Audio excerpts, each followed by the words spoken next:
devolution being a state. Now the funds of the UTs of Jammu Kashmir and Ladakh would be provided by the centre. I have also provided on the Commission's recommendation 1,18,452 crores as revenue deficit grant to 17 states in 21-22 as against 74,340 crores to 14 states in 2020-21. Honourable Speaker, I would now move to Part B of my speech.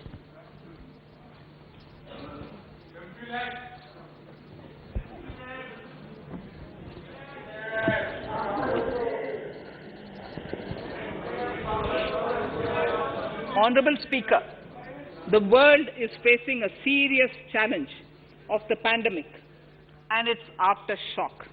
In these trying times, when many economies are struggling to revive, our people and our industry have exhibited remarkable resilience. As I mentioned already, post-pandemic, a new world order seems to be emerging, one in which Asia is poised to occupy a prominent position, and India will have a leading role therein. In this scenario, our tax system has to be transparent, efficient, and should promote investments and employment in our country. At the same time, it should put minimum burden on our taxpayers. I borrow the words of Thiruvalluvar, the saint. Yetralum, Eatalum, Kathalum, Katha Vaguthalum, Nalla Valladarasu. A king or a ruler is the one who creates and acquires wealth, protects and distributes it for common good. Tirukkural. Direct tax proposals. Keeping this in mind, the words of Tirukkural, our government introduced a series of reforms in the direct tax system for the benefit of our taxpayers and the economy. Few months prior to the pandemic, in order to attract investments, we slashed our corporate tax rate to make it among the lowest in the world. The dividend distribution tax too was abolished. The burden of taxation on small taxpayers was eased by increasing rebates. In 2020, the return filers saw a dramatic increase to 6.48 crores from 3.31 crores in 2014. In the direct tax administration, we had recently introduced the faceless assessment and faceless appeal. I now seek to take further steps to simplify the tax administration, ease compliance, and reduce litigation. Relief to senior citizens. I begin my direct tax proposals by offering my pranam to our senior citizens.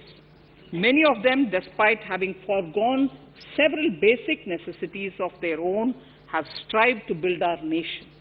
Now, in the 75th year of independence of our country, when we continue our endeavour with renewed vigour, we shall reduce compliance burden on our senior citizens who are 75 years of age and above. For senior citizens who only have pension and interest income, I propose exemption from filing their income tax returns.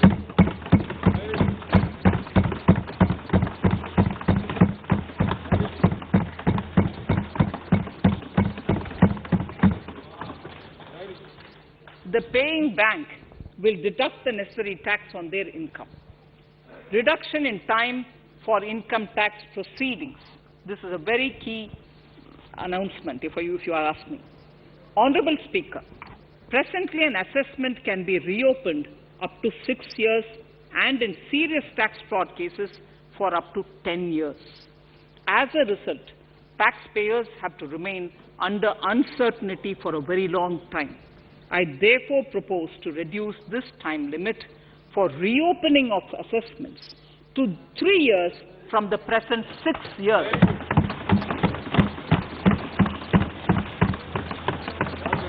In serious tax evasion cases too, only where there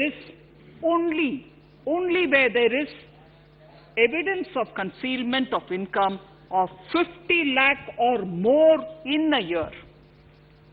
In serious tax evasion cases too, only where there is evidence of concealment of income of 50 lakh or more in a year can the assessment be reopened up to 10 years. Even this reopening can be done only after the approval of the Principal Chief Commissioner, the highest level of Income Tax Department. Setting up the Dispute Resolution Committee. Honorable Speaker, it has been the resolve of this government to reduce litigation, which mars the present taxation system. The government came out with the Direct Taxation Vivad Se Vishwas scheme to give taxpayers an opportunity to settle long-pending disputes and be relieved to further strain on their time and resources. The response from taxpayers has been the best ever, as over 110,000 taxpayers have already opted to settle tax disputes of over 85,000 crores under the scheme. To further reduce litigation for small taxpayers, I propose to constitute a dispute resolution committee for them, which will be faceless to ensure efficiency, transparency, and accountability. Anyone with a taxable income up to 50 lakh and disputed income up to 10 lakh shall be eligible to approach the committee. Faceless IT-AT. For ease of compliance and to reduce discretion, we are committed to make the taxation processes faceless. The government has already introduced faceless assessment and appeal this year. The next level of income tax appeal is the Income Tax Appellate Tribunal.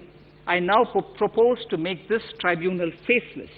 We shall establish a national faceless Income Tax Appellate Tribunal Center.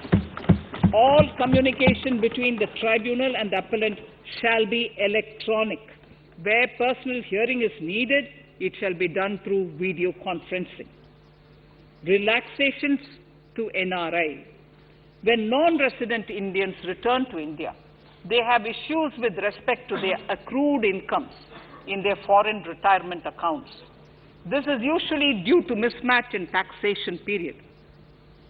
They also face difficulties in getting credit for Indian taxes in foreign jurisdictions.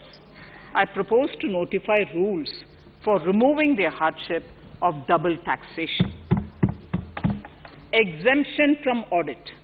Currently, if your turnover exceeds 1 crore, you have to get your accounts audited. In February 2020 budget, I had increased the limit for tax audit to 5 crores for those who carry out 95% of their transactions digitally. To further incentivize digital transactions and to reduce compliance burden, I propose to increase this limit for tax audit for such persons from 5 crores to 10 crores. Relief for dividend. In the previous budget, I had abolished the dividend distribution tax in order to incentivize investment. Dividend was made taxable in the hands of shareholders. Now, in order to provide ease of compliance, I propose to make dividend payment to rate and InvIT exempt from TDS. Further, as the amount of dividend income cannot be estimated correctly by the shareholders for paying advance tax, I propose to provide that advance tax liability on dividend income shall arise only after the declaration or payment of dividend. Also, for the foreign portfolio investors, I propose to enable deduction of tax on dividend income at lower treaty rate. Attracting foreign investment into infrastructure sector. In the last budget, for attracting foreign investment in the infrastructure sector, we had granted 100% tax exemption, subject to certain conditions, to foreign sovereign wealth funds and pension funds on their income from investment in Indian infrastructure. We have noticed that few of such funds are facing difficulties in meeting some of the conditions. In order to ensure that a large number of funds invest in India, I propose to relax some of these conditions relating to prohibition on private funding, restriction on commercial activities, and direct investment in infrastructure. In order to allow funding of infrastructure by issue of zero-coupon bonds, I propose to make notified infrastructure debt funds eligible to raise funds by issuing tax-efficient zero-coupon bonds. Affordable housing.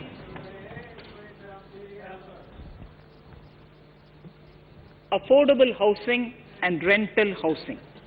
This government sees housing for all and affordable housing as priority areas. In July 2019 budget, I provided an additional deduction of interest amounting to 1.5 lakh for loan taken to purchase an affordable house. I propose to extend the eligibility of this condition by 1 more year to 31st March 2022. The additional deduction of 1.5 lakh shall therefore be available for loans taken up to 31st March 2022 for the purchase of affordable houses. Further, to keep up the supply of affordable houses, I propose that the affordable housing projects can avail a tax holiday for 1 more year till 31st March 2022. These are available now for projects also. We are committed to promote supply of affordable rental housing for migrant workers. For this, I propose to allow tax exemption for notified affordable rental housing projects. Tax incentives to IFSC. As I mentioned in Part A of this speech, the government is committed to making the International Financial Services Center in GIFT City a global financial hub. In addition to the tax incentives already provided, I propose to include, among others, tax holiday for capital gains for aircraft leasing companies, tax exemption for aircraft lease rentals paid to foreign lessors, tax incentive for relocating foreign funds in the IFSC, and to allow tax exemption to the investment division of foreign banks located in the IFSC. Pre-filling of returns. Honorable Speaker, in order to ease compliance for the taxpayer, details of salary income, tax payments, TDS, etc., already come pre-filled in income tax returns. To further ease filing of returns, details of capital gains from listed securities, dividend income, and interest from banks, post office, etc., will also be now pre-filled. Relief to small trusts. We hope to reduce compliance burden on small charitable trusts running educational institutions and hospitals. So far, there is a blanket exemption to such entities whose annual receipt does not exceed 1 crore of rupees. I now propose to increase this amount to 5 crores.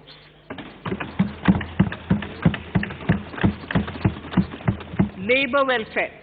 We have noticed that some employers deduct the contribution of employees toward provident funds, superannuation funds, and other social security funds, but do not deposit these contributions within the specified time.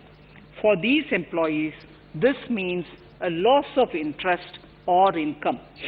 In cases where an employer later becomes financially unviable, non-deposit results in a permanent loss for the employees.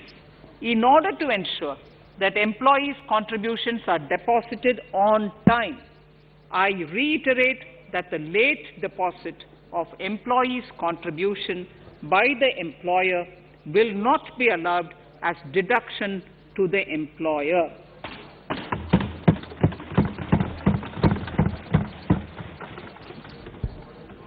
Incentives for startups.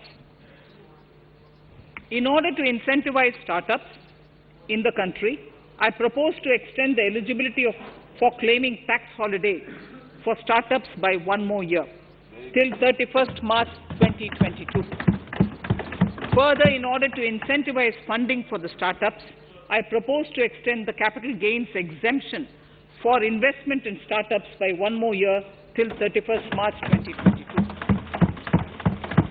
Sir, I now come to indirect tax proposals, GST. Before I come to my indirect tax proposals, I would like to appraise the House on GST. The GST is now 4 years old, and we have taken several measures to further simplify it. Some of the measures include nil return through SMS, quarterly return and monthly payment for small taxpayers, electronic invoice system, validated input tax statements, pre-filled editable GST return, and staggering of returns filing. The capacity of GST and system has also been enhanced. We have also deployed deep analytics and artificial intelligence to identify tax evaders and fake billers and launched special drives against them. The results speak for themselves. We have made record collections in the last few months. The GST Council has painstakingly thrashed out thorny issues.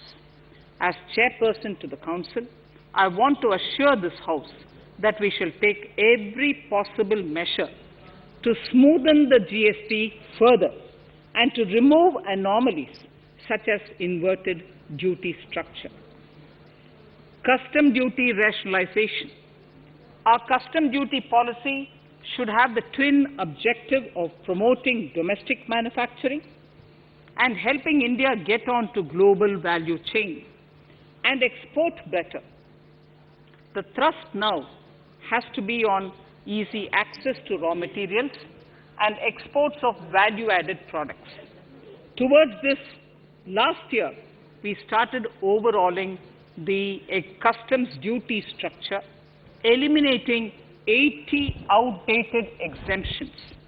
I also thank everyone who responded overwhelmingly to a crowdsourcing call for suggestions on this revamp. I now propose to review more than 400 old exemptions this year. I repeat, I now propose to review more than 400 old exemptions this year. We will conduct this through extensive consultations, and from 1st October 2021, we will put in place a revised customs duty structure free of distortions. I also propose that any new customs duty exemptions, therefore, henceforth will have validity up to 31st March, following 2 years from the date of the issue. Electronic and mobile phone industry. Domestic electronic manufacturing has grown rapidly. We are now exporting items like mobiles and chargers. For greater domestic value addition, we are withdrawing a few exemptions on part of chargers and sub-parts of mobiles. Further, some parts of mobiles will move from nil rate to a moderate 2.5%. Iron and steel. MSMEs and other user industries have been severely hit by a recent sharp rise in iron and steel prices. Therefore, we are reducing customs duty uniformly to 7.5% on semis, flats, and long products of non-alloy, alloy, and stainless steels. To provide relief to metal recyclers, mostly MSMEs, I am exempting duty on steel scrap for a period up to 31st March 2022. Further, I am also revoking ADD and CVD on certain steel products. Also, to provide relief to copper recyclers, I am reducing duty on copper scrap from 5% to 2.5%. Textiles. The textile sector generates employment and contributes significantly to the economy. There is a need to rationalize duties on raw material inputs to man-made textiles. We are now bringing nylon chain on par with polyester and other man-made fibers. We are uniformly reducing the BCD rates on caprolactam, nylon chips, nylon fiber and yarn to 5%. This will help the textile industry, MSMEs and also overall exports. Chemicals.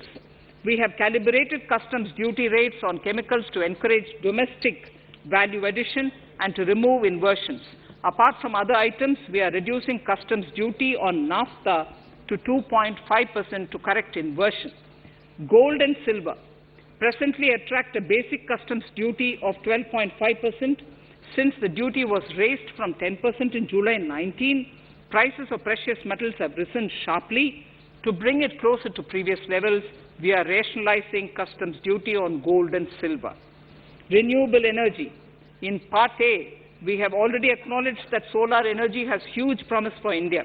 To build up domestic capacity, we will notify a phased manufacturing plan for solar cells and solar panels. At present, to encourage domestic production, we are raising duty on solar inverters from 5% to 20% and on solar lanterns from 5% to 15%. Capital equipment and auto parts. There is immense potential in manufacturing heavy capital equipment domestically. We will comprehensively review the rate structure in due course. However, we are revising duty rates on certain items immediately. We propose to withdraw exemptions on tunnel boring machine. It will attract a customs duty of 7.5% and its parts a duty of 2.5%. We are raising customs duty on certain auto parts to 15% to bring them on par with general rate on auto parts. MSME products. We are proposing certain changes to benefit MSMEs. We are increasing duty from 10 to 15% on steel screws and plastic builder wares. On prawn feed, we increase it from 5 to 15%. We are rationalizing exemption on import of duty-free items as an incentive to exporters of garments, leather and handicraft items. Almost all of these items are made domestically by our MSMEs.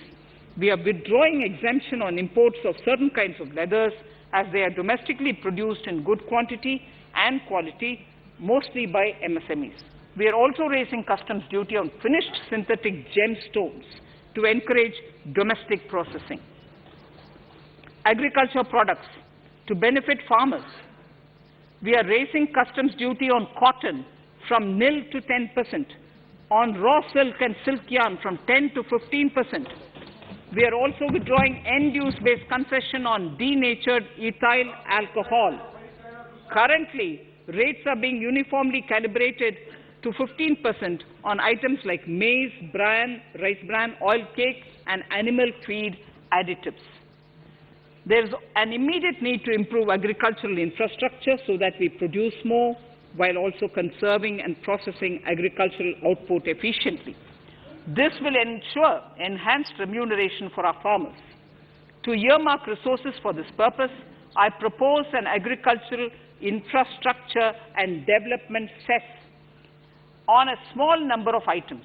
However, while applying this cess, we have taken care not to put additional burden on consumers on most items.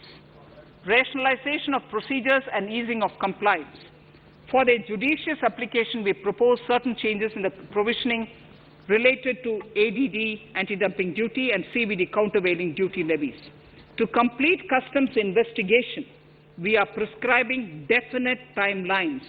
In 2020, we rolled out the Turant Customs Initiative, which brought in faceless, paperless, and contactless customs measures.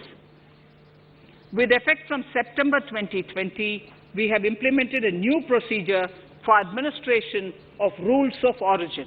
This has helped in putting a check on misuse of FTAs. The specific details of direct and indirect tax changes proposed are listed in the annexure to my speech.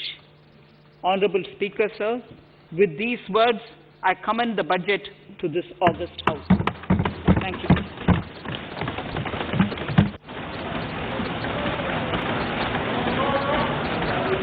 Item number 1, माननीय मंत्री जी, item number 1। Sorry, I don't have it with me. So I wish to place on table the 15th Finance Commission report.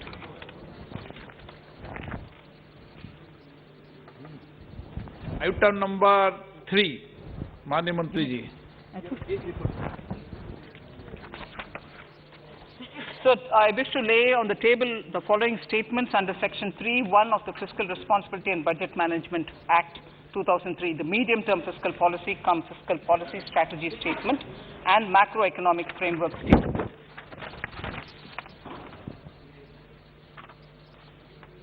Item number 4. So I wish to seek your permission to move for leave to introduce the Finance Bill 2021. प्रश्न ये कि विधेयक को पुनर्स्थापित करने की अनुमति प्रदान की जाए। जो सदस्य इसके पक्ष में हाँ कहें, जो सदस्य इसके विरोध में ना कहें। मेरे विचार में निर्णय हाँ वालों के पक्ष में हुआ, हाँ वालों के पक्ष हुआ। माननीय मंत्री जी विधेयक को पुनर्स्थापित करें। Shri Prahlad Joshi ji. With your permission, I rise to present the 18th report of Business Advisory Committee. माननीय सदस्यगण, माननीय वित्त मंत्री जी के बजट भाषण की प्रतियां प्रकाशक फलक पर उपलब्ध है। सदस्य अपनी प्रति प्रकाशन फलक से प्राप्त कर सकते हैं। माननीय सदस्यगण, जैसा कि आपको समाचार 2 के माध्यम से पहले सूचित किया जा चुका है कि बजट की प्रतियां आपको मेंबर्स पोर्टल के माध्यम से उपलब्ध कराई जा रही है।